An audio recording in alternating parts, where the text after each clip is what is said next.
Hi hello good morning to YT family. YT family అంటే YouTube family అని. మన ఛానల్లో రోజు ఆఫ్టర్నూన్ 1కి కొత్త వీడియో అనేది అప్లోడ్ చేస్తాను. వీడియో కానీ షార్ట్ కానీ రోజు ఆఫ్టర్నూన్ 1కి అయితే అప్లోడ్ చేస్తాను. ఎవరైనా సబ్స్క్రైబ్ చేసుకోకుండా చూస్తుంటే ప్లీజ్ సబ్స్క్రైబ్ చేసుకోండి. అలాగే ఒక చిన్న లైక్ కూడా చేయండి. ఇంక ఈరోజు మార్నింగ్ లేచిన తర్వాత బయట కొంచెం బాల్కనీలో కొంచెం సేపు అలా ఉన్నాను. అక్కడైతే సన్లైట్ పడతా ఉండిద్దని. ఈ చలికి అసలు మార్నింగ్ లెగవాలంటే చాలా కష్టంగా ఉంది, కానీ లెగవక తప్పదు కదా. మార్నింగ్ లేచిన వెంటనే ఫస్ట్ బట్టలు అయితే వేసేస్తాను మిషన్లో. మనం పని చేసుకునేసరికి మిషన్ తిరగడం కంప్లీట్ అయిపోయింది కదా, అప్పుడు ఇంకా బట్టలు అయితే ఆరేసుకోవచ్చు అని చెప్పేసి ఇంకా నైట్ గ్రాసరీస్ అయితే తీసుకొచ్చాము. అవన్నీ సర్దాలి ఈరోజు. నిన్న కాదులేండి, మొన్న అనగా తీసుకొచ్చాను, బట్ ఇంతవరకు సర్దాలి అవన్నీ. ఈరోజు మా హస్బెండ్ అయితే మార్నింగే కాన్ఫరెన్స్ ఉందని చెప్పేసి వెళ్ళిపోయారు. ఇంకా పిల్లల్ని స్కూల్కి తీసుకురావడం అంతా నేనే చూసుకోవాలి ఈరోజు. ఎప్పుడు డైలీ చేసే పనుల గురించి ఏం చెప్తాను, ఈరోజు ఇంట్రెస్టింగ్గా ఒక టాపిక్ అయితే డిస్కస్ చేద్దాం అనుకుంటున్నాను.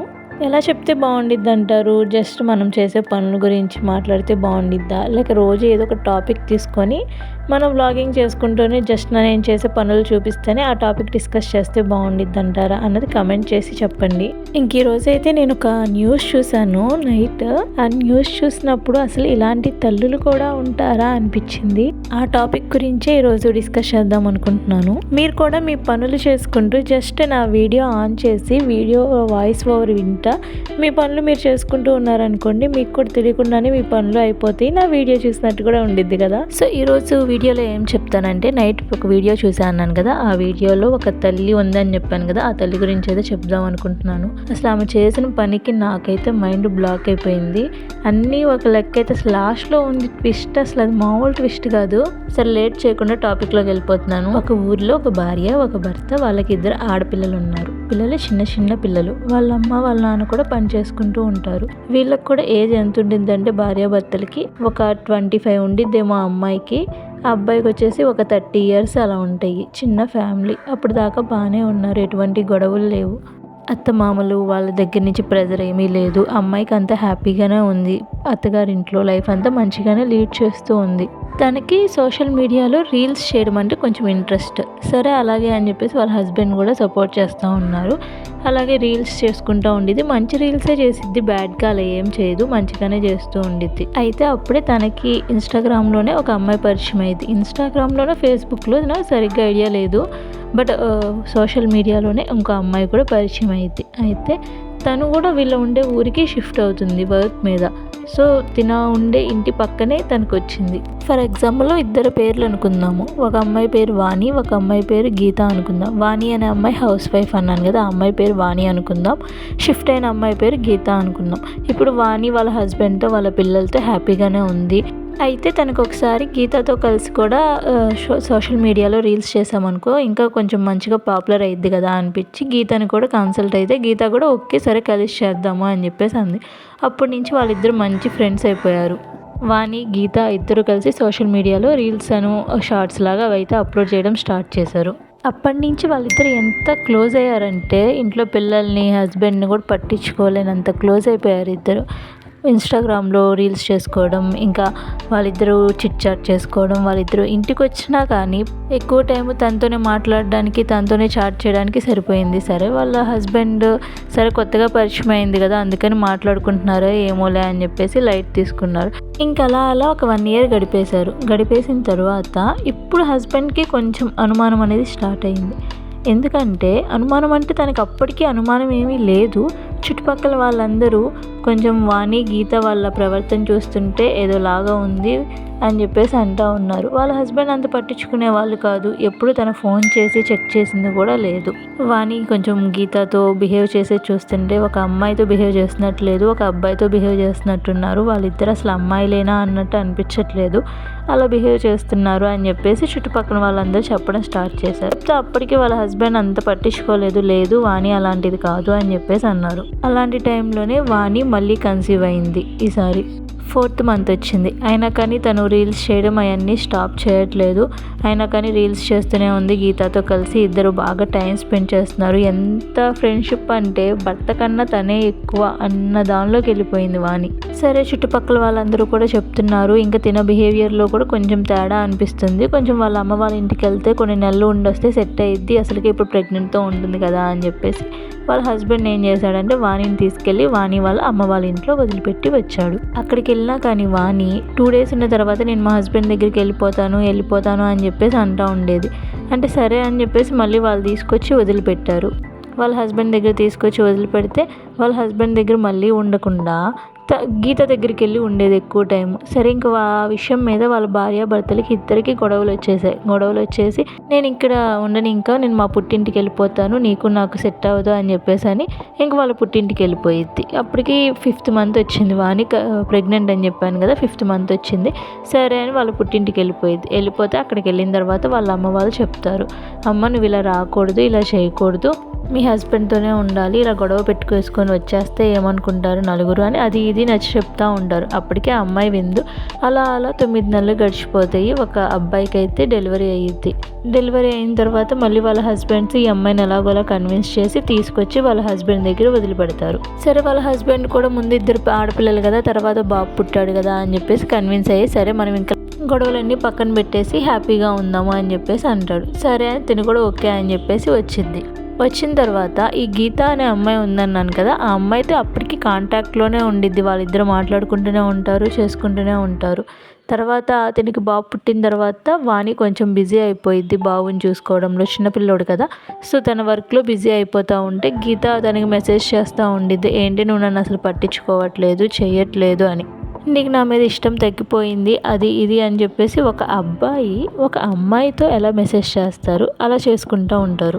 అప్పుడు వాణి కూడా చెప్తూ ఉండిద్ది, అలా ఏం లేదు, బాబు చిన్నపిల్లోడు కదా అందుకని చెప్పేసి కొంచెం బాబు వర్క్స్లో బిజీగా ఉన్నాను, నిన్ను అసలు ఎలా మర్చిపోతాను, ఎలా చేస్తాను అని చెప్పేసి వాణి కూడా రిప్లై ఇస్తూ ఉండిద్ది. ఇంకా వాళ్ళ కన్వర్జేషన్ ఇంకా మనం చెప్పక్కర్లేదు, అది ఒక అబ్బాయికి ఒక అమ్మాయికి ఎంత పీక్స్లోకి వెళ్ళిపోయిద్దో అంత పీక్స్లో కన్వర్జేషన్ చేసుకుంటూ ఉంటారు. ఇక్కడ మనం అబ్జర్వ్ చేయాల్సిన విషయం ఏంటంటే వాళ్ళిద్దరు అమ్మాయిలు, బట్ వాళ్ళిద్దరి మధ్య జరుగుతున్న కాన్వర్జేషన్ మాత్రం ఒక అబ్బాయికి ఒక అమ్మాయికి జరుగుతున్నట్టుంది. అంటే వాళ్ళిద్దరు ఏ స్టేజ్లో ఉన్నారు, ఎంత డీప్ అయ్యారు, ఒకరి మీద ఒకరు ఎంత ఇష్టం పెంచుకున్నారు అన్నది ఆలోచించండి.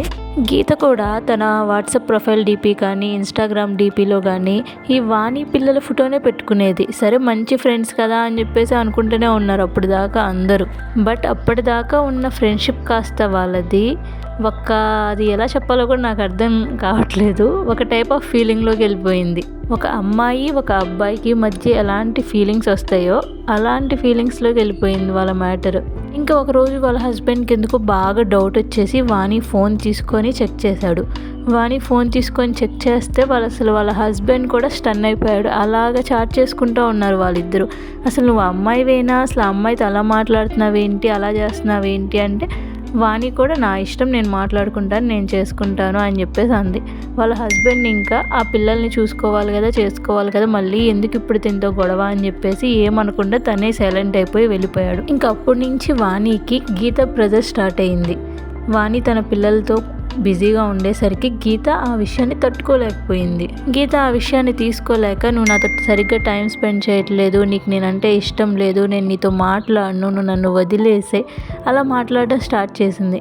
అలా బెదిరిస్తూ వచ్చింది వాణిని. అలా బెదిరిస్తూ వచ్చేసరికి వాణికి ఏం చేయాలో అర్థం కావట్లేదు. అంటే వాణికి కూడా గీత అంటే చాలా ఇష్టము, తనతో మాట్లాడకుండా ఉండలేకపోతుంది, ఇటు పిల్లల్ని చూసుకోలేకపోతుంది. అది కాక ఇప్పుడే ఒక చిన్న పిల్లోడు పుట్టాడు, తను కూడా చిన్న పిల్లోడు అయ్యేసరికి ఇంకా చాలా డ్యూటీస్ ఉంటాయి కదా, అవన్నీ హ్యాండిల్ చేయలేకపోతుంది. గీతనేమన్నా నువ్వంటే నాకు ఇష్టం అని చెప్పేసి గీతని నమ్మించలేకపోతుంది. ఏం చేయాలా అని చెప్పేసి చాలా స్ట్రెస్ ఫీల్ అయిపోతుంది వాణి.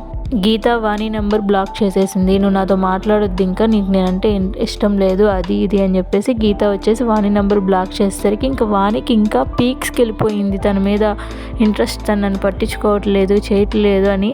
తను ఏం చేస్తుందో ఎలా ఆలోచిస్తుందో కూడా తనకు అర్థం కానంత స్టేజ్కి వెళ్ళిపోయింది వాణి. ఇంక ఇలా కాదు, నాకు గీతపై ఎంత ప్రేమ ఉందో నేను ప్రూవ్ చేసుకోవాలి, అప్పుడే గీత నాతో మాట్లాడిద్ది అని ఒక పని చేసింది. అసలు ఆ పని ఏ తల్లి చేయదేమో అలాంటి పని చేసింది.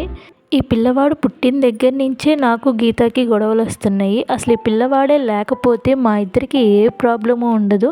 మేమిద్దరం అంతకుముందు ఎలా ఉన్నామో అదే రిలేషన్ని కంటిన్యూ చేసుకోవచ్చు కదా అని చెప్పేసి ఆ పిల్లవాడికి పాలు ఇస్తున్నట్లే ఇస్తూ ఆ పిల్లవాడికి గొంతు పట్టుకొని నులిమి చంపేసి ఏమీ తెలియనట్లు వాళ్ళ హస్బెండ్ వచ్చేసరికి ఏడవడం స్టార్ట్ చేసింది. పిల్లవాడికి ఏమైందో తెలియట్లేదు, ఉన్నట్టుండి లెగవట్లేదు మార్నింగ్ నుంచి అని. ఇంకా వాళ్ళ హస్బెండ్ పని నుంచి వచ్చిన తర్వాత హాస్పిటల్కి తీసుకొని వెళ్ళాడు అప్పటికి డాక్టర్స్ ఆ పిల్లవాడు చనిపోయాడని చెప్పేసి అన్నారు. ఇంకా వాళ్ళ అమ్మ వాళ్ళు వచ్చారు, అందరూ బాధపడ్డారు. వాళ్ళ అమ్మ కూడా ఆ చంపేసిన తల్లి ఆ వాణి అనే ఆమె కూడా ఎంత బాధపడిందంటే అసలు ఎవరికి డౌట్ రాదు వాణినే చేసింది ఇదంతా అని, అంత బాధపడుతూ ఉంది. సరే ఆ పిల్లవాడికి చేయాల్సిన కార్యక్రమాలన్నీ చేసేసారు, అయిపోయినాయి. కొన్ని రోజులు గడిచిపోయినాయి, ఎవరిళ్ళకి వాళ్ళు వెళ్ళిపోయారు. ఇంకప్పుడు వాళ్ళ హస్బెండ్కి ఎందుకో అనుమానం మొదలైంది. పిల్లోడు అసలు ఏ హెల్త్ ప్రాబ్లం లేదు, చక్కగా ఆడుకుంటూ ఉన్నాడు, ఎటువంటి ఇష్యూ లేదు, అలాంటిది సడన్గా ఎందుకు చనిపోయాడు అని చెప్పేసి. వాణిని చూస్తుంటేనేమన్నా ఎటువంటి గిల్ట్ లేకుండా చక్కగా తను ఫోన్ చూసుకుంటా గీతతో మాట్లాడుకుంటా ఎంజాయ్ చేస్తూ ఉంది, నవ్వుకుంటూ చాట్ చేసుకుంటూ ఉంటుంది. ఎప్పుడు ఫోన్లో చాట్ చేసుకుంటూ ఉంటుంది, నవ్వుతూ ఉంది. అసలు ఏం జరుగుతుంది అని వాళ్ళ హస్బెండ్కి అనుమానం వచ్చి వాణి లేనప్పుడు ఫోన్ తీసుకొని చూశాడు. ఆ విషయం చూసిన వాళ్ళ హస్బెండ్కి ఏం మాట్లాడాలో అర్థం కాలేదు. ఆ ఫోన్లో ఏం చూశాడంటే పిల్లోడిని చంపేసిన తర్వాత ఆ ఫోటోలు తీసి గీతకు పంపించి, ఇప్పుడన్నా నమ్ముతావా నాకు నీ మీద ఎంత ప్రేమ ఉన్నదో, నాకు పిల్లోడి కన్నా నువ్వే ఎక్కువ, నీకోసమే నా పిల్లోడిని కూడా చంపేశాను చూడు అని చెప్పేసి ఆ ఫోటోలు పంపించుండిద్ది. అది చూసిన వాళ్ళ హస్బెండ్కి ఏం చేయాలో అర్థం కాదు. తను ఒకటి ప్లాన్ చేశాడు. ఫస్ట్ పోలీస్ స్టేషన్కి వెళ్ళి కంప్లైంట్ ఇచ్చొచ్చిన తర్వాత ఏం తెలియనట్టు వాళ్ళ వైఫ్ని అడిగాడు, అసలు నువ్వు ఎందుకు ఇలా చేసావు ఏంటి అని. కానీ వాళ్ళ వైఫ్కి తెలియదు అప్పటికి వాళ్ళ హస్బెండ్ పోలీస్ స్టేషన్కి వెళ్ళి కంప్లైంట్ చేశాడు అని. అప్పుడు వాణి చెప్తుంది, అదేదో తొందరపాటులో తీసుకున్న నిర్ణయము అది ఇది అని చెప్పేసి అంటూ ఉంటుంది. ఇదంతా పక్క నుంచి ఉన్న పోలీసులు ఇదంతా వింటారు. ఆ పోలీసులకి ఇది లైవ్ ప్రూఫ్గా అయితే అనిపించింది. అప్పుడు పోలీసులు వచ్చి తను అడుగుతారు, అసలు ఏంటి నువ్వు చేసిన పని, ఒక అమ్మాయి కోసం నీ కొడుకుని చంపేసుకుంటావా అని. దానికి వాణి తన అమ్మాయి కాదు నా లైఫ్ అని చెప్పిద్ది. అంటే ఈ రోజుల్లో సొసైటీ అసలు ఎలా తయారవుతుంది అంటే ఒక అమ్మాయి కోసం కన్న కొడుకుని, నవమాసాలు కని పెంచిన కొడుకుని కూడా చంపేసుకుంటారా? చంపిన తర్వాత కూడా ఎటువంటి గిల్ట్ కూడా కొంచెం కూడా బాధ లేకుండా తను ఆ సొసైటీలో బతుకుతుంది అంటే అసలు ఎలాంటి సొసైటీలో మనం ఉన్నాము అనిపించింది నాకైతే.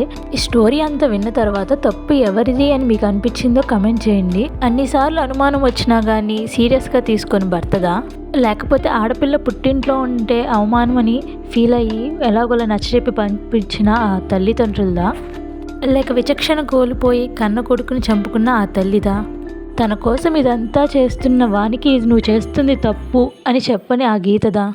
ఇప్పటిదాకా ఎవరైనా సబ్స్క్రైబ్ చేసుకోకుండా చూస్తుంటే సబ్స్క్రైబ్ చేసుకోండి. అలాగే మరొక మంచి స్టోరీతో మీ ముందుకు వస్తా. Bye, take care, thank you for watching.